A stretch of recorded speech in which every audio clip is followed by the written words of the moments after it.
Selamat pagi pemirsa, apa kabar Anda hari ini? Senang sekali dapat menjumpai Anda dalam berita Papua hari ini. Saya Yuni Rumbarar bersama tim redaksi telah menyiapkan sejumlah berita menarik dan aktual untuk Anda. Berikut 3 berita utama.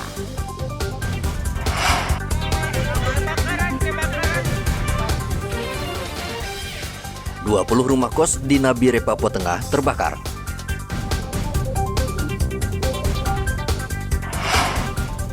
Penebang hutan bakau di kota Jayapura ditetapkan tersangka.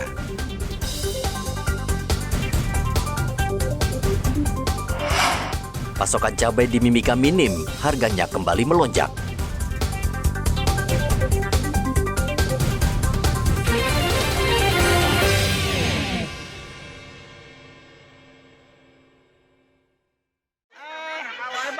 Kebakaran.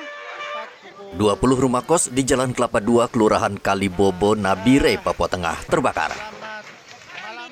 Dari keterangan saksi, api pertama terlihat dari belakang kulkas, kemudian terdengar suara ledakan keras lalu memunculkan api yang membesar dengan cepat.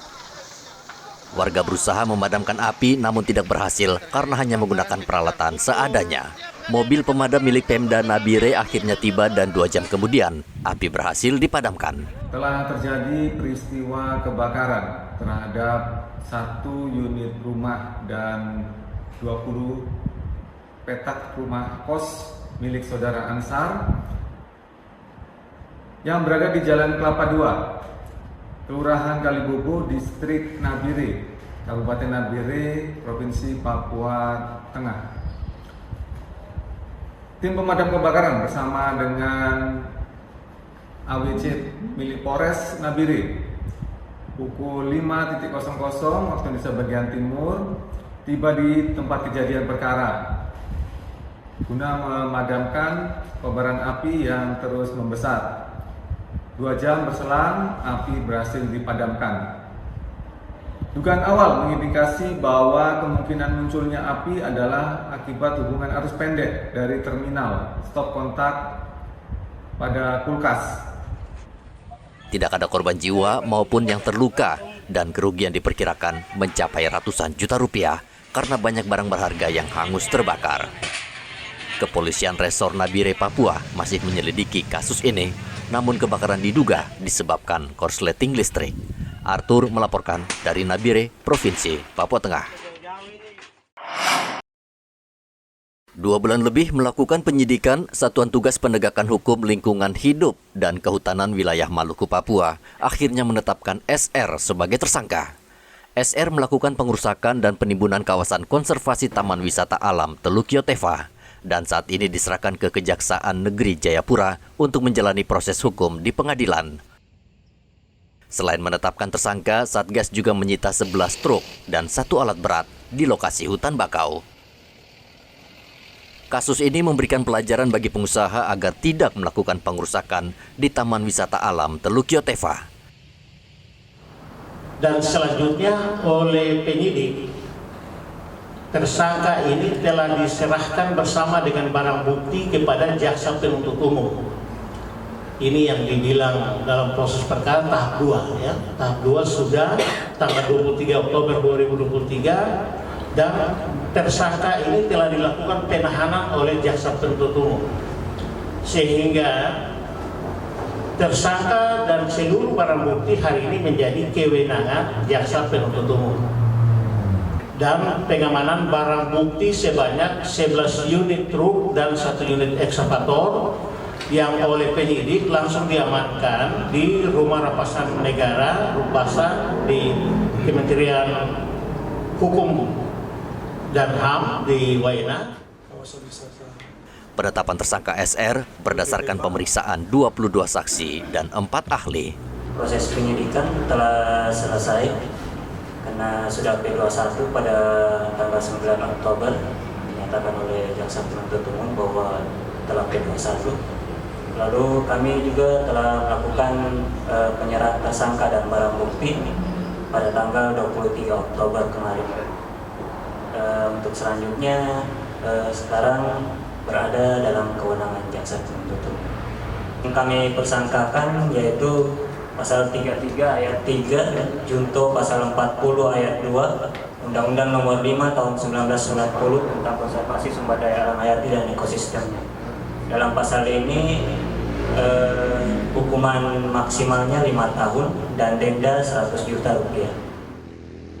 Kawasan konservasi mangrove luasnya mencapai 1.600 hektar dan memiliki ekosistem yang khas, serta berperan menyerap karbon serta menjadi gantungan hidup masyarakat sekitar. Arthur melaporkan dari Kota Jayapura, Papua.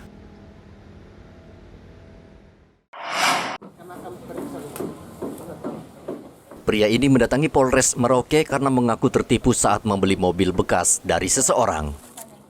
Korban mengatakan penjual sudah menyerahkan mobil namun tidak melengkapi dengan surat atau dokumen. Kepada korban, penjual berjanji akan menyerahkannya. Namun selama beberapa bulan surat tersebut tidak juga diberikan hingga akhirnya korban melaporkan si penjual ke polisi. Setelah polisi memanggil berkali-kali, penjual akhirnya datang. Namun tetap dia tidak bisa menunjukkan surat kendaraan. Polisi akhirnya menyita mobil tersebut. Kedua belah pihak kemudian diminta menyelesaikan secara kekeluargaan dan penjual akhirnya bersedia mengembalikan uang korban sebesar 110 juta rupiah. Namun setelah berjalan penyelidikan,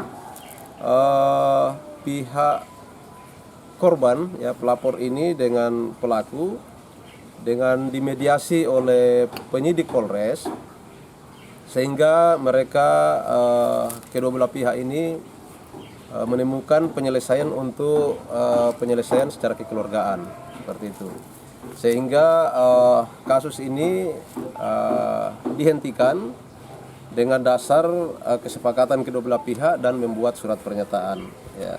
Ya pernyataannya ada kita pegang sekarang ya seperti ini. Ya mereka tidak ada keberatan baik dari pihak korban maupun juga pelaku. Polres Merauke meminta warga agar menjadikan kasus ini sebagai pelajaran untuk lebih dahulu meminta dan meneliti surat-surat kendaraan sebelum serah terima. Muhammad Ridwan melaporkan dari Merauke, Papua Selatan.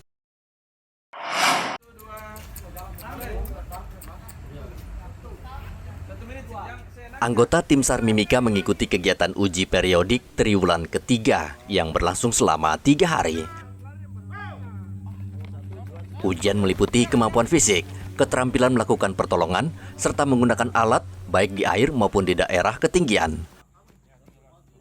Pelaksanaan uji periodik berlangsung di berbagai tempat di halaman kantor pencarian dan pertolongan Timika, Jalan WR Supratman, dan di Jalan Budi Utomo Ujung. Dalam kegiatan ini, tim SAR mendatangkan tim penilai untuk melihat langsung kesiapan anggota tim penyelamat. Untuk uji periodik itu sendiri adalah untuk melihat atau mengetes langsung bagaimana kesiapan personil secara individual dalam menjaga fisiknya dan skillnya dalam melaksanakan tugas-tugas pokok sebagai tim penyelamat atau sebagai tim rescue di kantor SAR Timika. Dan untuk kegiatan ini secara setiap triwulan itu setiap kantor di seluruh Indonesia pada umumnya mendatangkan tim asesor atau tim penilai untuk melihat langsung bagaimana kesiapan rescuer yang ada di setiap kantor, khususnya di kantor SAR Timika.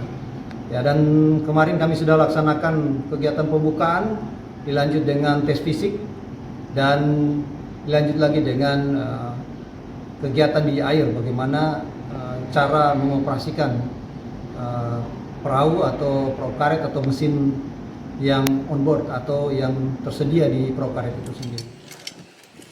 Kakan SAR Timika berharap kegiatan ini bisa meningkatkan kemampuan tim penyelamat SAR Timika dalam memberikan pelayanan kepada masyarakat.